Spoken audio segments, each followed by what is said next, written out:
Hey all you Yinzers out there, welcome back to DIY and That.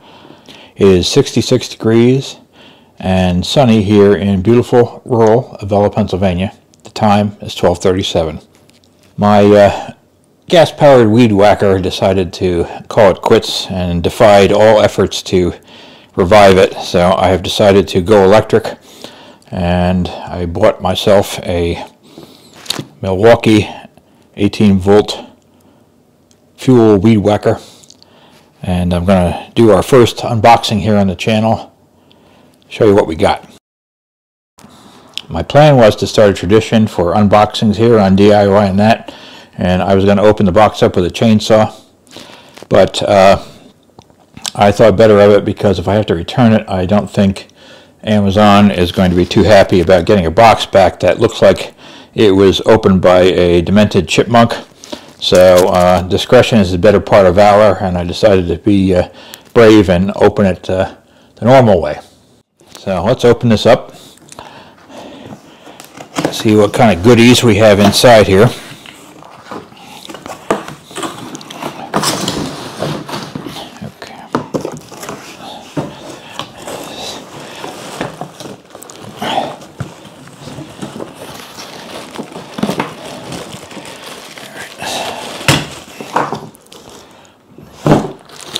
Now we've got the shield,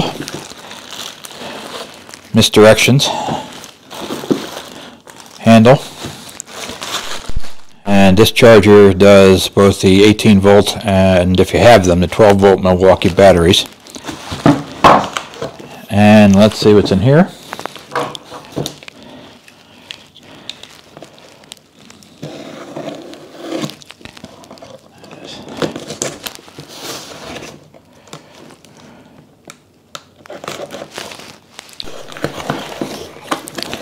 This is the battery, and this battery is,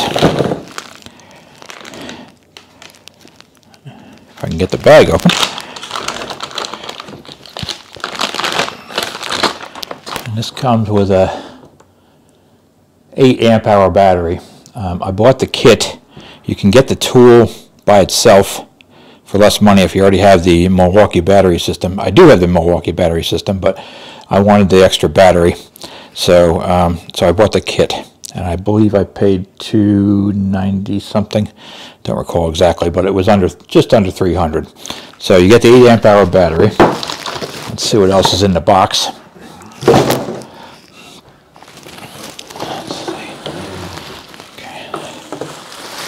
All right, so that is the power unit, and one feature of this particular tool is that there is a quick connect mechanism on here, and you can actually buy extra accessories for this. There's a I think there's an edger and a pole saw, and I think there's one other thing. I don't recall what it was, but I bought this so you can get the other attachments.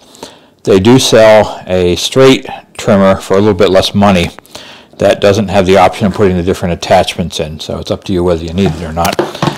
And let's see what we got here.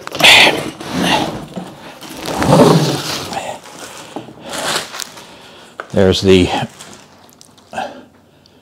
Weedwhacker attachment, and it has a funky head on it, so we're going to I might actually have to read the directions, shockingly. Down in there, so there should be some, there we go, a little package of fasteners and such to put it together with, so I think that is everything out of the box. Now, let me take a look at the misdirections to see what we have to do to put this together. So let's check, first of all, to see if this battery is charged. Milwaukee has a little like gas tank gauge on there, and this only has one, well, barely one light on it, so this is not charged up, so we won't be able to do anything with it right this minute. So I'll have to put that on the charger. They also have a this one key thing to keep track of your equipment if it tends to disappear. So I guess this has a, what does it do here? Let's see. Gives you a chance to keep, you can wirelessly sync with your power tools. I don't know what good that does you, but they do have an option to do that. So if you're into syncing, that's an option for you. I want to congratulate Milwaukee on that because, as we know, it is vitally important to the national economy that our electric-powered weed whackers go from 0 to full throttle in 1 second. So I want to respect and congratulate Milwaukee on their patriotism for helping us keep our economy going.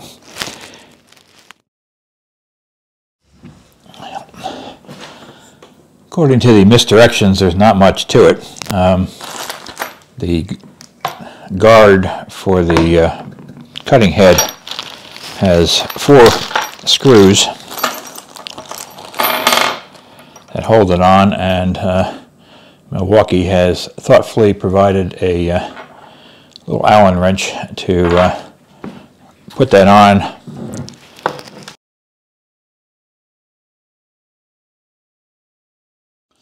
So I just tightened them till they bottom. I don't know whether you saw or not, I forgot to mention, these screws had a little thread locker on them from the factory, so that should prevent that shield from coming loose from the vibration of the head. So that's the business end of it, all assembled. Let's take a look at this. So we have a handle here, and where does that go? Let's see. Doesn't go anywhere.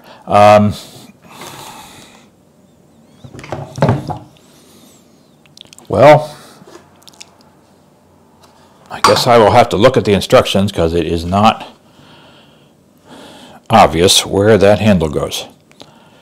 Be right back. This handle here, okay. They actually put a sticker on it, so that's good. That made things a little easier. A bag of stuff here has the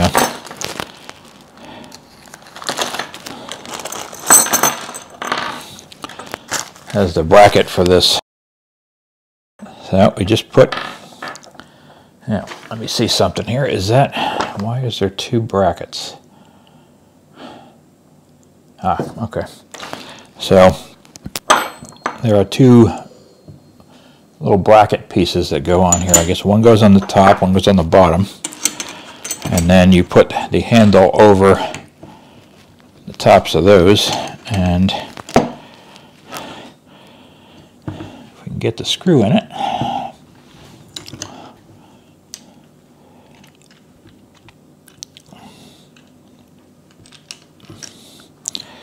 And there's a nut that goes into a recess in here,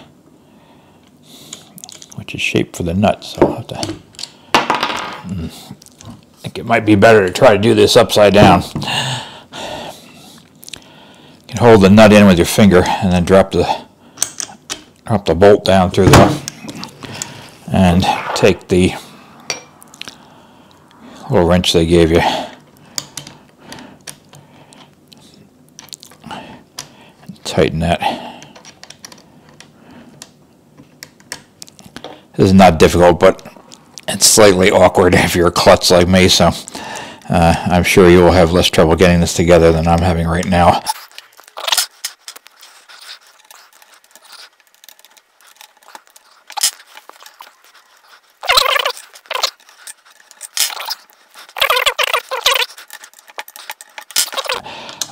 Leave it a little bit loose to start with, so you can turn it to line up with the power head. You can turn it to line up with the power head, and then you can tighten them up.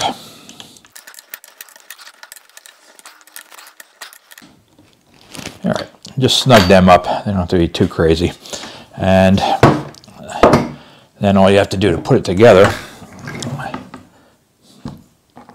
is to, let's see if I can do this. Slide this in. Is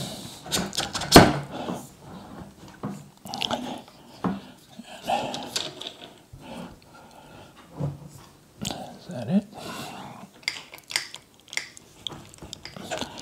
Okay, well, maybe that isn't as easy as it looks.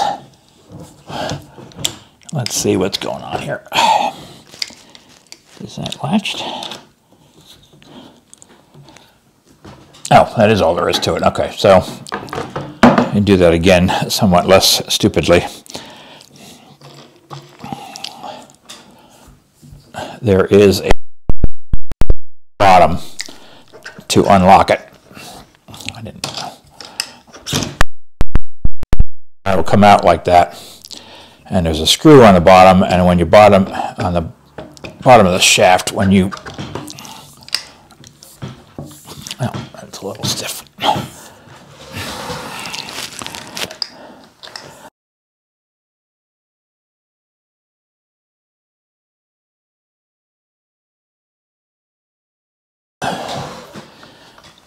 You may not be able to see that on the camera. There is a spline down in there that transfers the drive to the rest of the shaft, and there is a female spline, excuse me, on the shaft end there is a male spline which fits into the female spline on the power head. So to assemble this, what you do is you just slide this in and you're all set. You just tighten this. There's a handle on the side to tighten it with, and you're all set to go. Now if you want to take this out to store it or to add one of the other attachments, you loosen that nut up, push this, and it slides right out. So that is all there is to putting it together. Let's just look over this and see what we got. So we have the power head is here, and the battery mounts with all the dog hair on it to the back.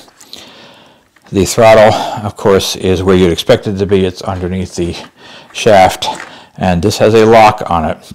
So there's a little lever here which has to be pushed forward, and once you push that forward, you can operate the trigger. So it has a safety on it, like many power tools do. And I just noticed I put the handle on upside down, so give me a minute, let's fix that.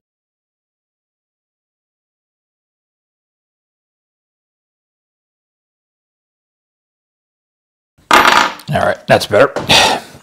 Get that on there correctly. So I have the power head here. Now this is part of Milwaukee's fuel line. So this is a brushless motor, which should extend the runtime and give us a little more power compared to a regular cordless motor. The battery mounts in the back here. We went over the trigger. It's variable speed, just like a gas-powered one would be. So when the battery is in it, it has a little indicator here which tells you whether you are going fast or slow with the trigger. And there's a little rabbit and there's a little turtle on the bottom of it. I should have mentioned that that is a rapid charger, so it charges pretty quickly. This had 1 bar out of 4 on it when I pulled it out of the box. I just set it on the charger while I'm filming this, and it's already up to 3 bars. So that appears to be charging pretty quickly, especially considering how big this battery is.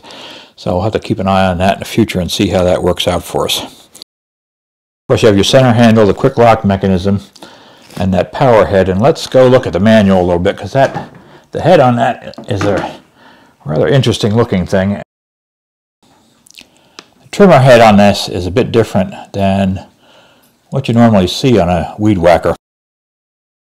According to the misdirections, there is no need to open this up to put the string inside it. You align, I don't know if you can see that too well on the camera, there are some red marks on the cap and on the body itself. Once you align those marks, you just push the string through from one side to the other, let an equal amount hang out both sides, and then you can wind the line up by twisting the top. So there's no need to open the top of this, pull the spool out, manually wind the string around the spool and then try to get it back together before the string pops off the spool and you have to start over again. So rather than needing 6 hands to do this, it's very simple. You don't have to go through any of that. Makes it real easy, and of course, in order to feed more line out, you bump the bottom like all of them are. So this is really cool. I like this a lot. I had put a similar head on my old gas-powered weed eater, and I liked it a lot. It saved a lot of aggravation. So I'm glad Milwaukee was thoughtful enough to include this from the beginning. I'll just take a quick look at this for as far as quality is concerned. Typical Milwaukee plastic housing, feels pretty good to the hand. Nice hand grip on here. Everything is smooth. There's no burrs or casting flash anywhere on it, so nothing to cut yourself on, nothing to catch your gloves on. The shaft feels pretty good, and you know how important it is for your shaft to feel good, so happy with that. Handle feels pretty sturdy. It locks on there pretty good. The connecting hardware seems to be pretty stout, and one thing that's nice is the size of this wing nut here is very generous. So it's not some tiny little thing you're trying to tighten. You can get your fingers on it and get a good grip on it. And you know you always want to have good grip when screwing. Let's take a look at the business end of it. Again, the shaft is good. There's a hole on this that clicks into that quick lock adapter. That's nicely finished. The whole shaft is nicely finished. Looks like this is good stuff. The head is aluminum, of course, because that's where the gearbox is. The guard is actually quite nice. Most of the ones I've had before were a little flimsy. They flexed quite a bit. This is actually quite stiff, and the plastic is pretty thick. So I like that.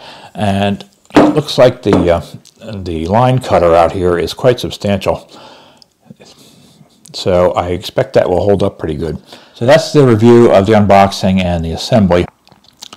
I'll let that battery charge all the way up, and we'll take this outside and whack some weeds and see what runtime we get out of it. I'm also going to try it with one of my other M18 batteries. I think I have a 5 amp hour down there. It's the largest one I have, so I'm curious as to what the difference is runtime wise between the 5 amp hour and 8 amp hour, between the 5 amp hour and 8 amp hour battery. So I'm going to wrap this video up. I'll post this video by itself and come back with a second short video showing it in use and checking on the runtime that we get out of the batteries and any other comments I might have about it once I put it to use. So thanks for watching. See you next time.